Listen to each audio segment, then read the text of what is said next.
11 июня национальный лидер туркменского народа, председатель Халк Маслахаты Туркменистана Гурбангулы Бердмухамедов встретился с исполнительным директором компании Dragon Oil Али Рашид Аль-Джарваном. В ходе встречи отмечалось, что Туркменистан и Объединенные Арабские Эмираты входят в число богатейших стран мира по запасам природного газа и нефти, имеют большой опыт в развитии нефтегазовой промышленности.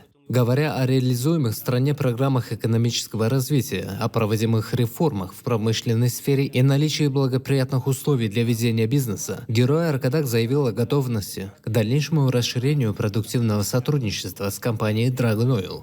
Бизнесмен отметил, что гордится успешной деятельностью компании Dragon Oil в Туркменистане на протяжении многих лет. В продолжении встречи состоялось заинтересованное обсуждение перспективных направлений долгосрочного сотрудничества с учетом имеющегося огромного опыта совместной работы и масштабных планов развития топливно-энергетического комплекса Туркменистана. Прощаясь, национальный лидер туркменского народа и исполнительный директор компании Dragon Oil Али Рашид Аль-Джарван обменялись взаимными добрыми пожеланиями.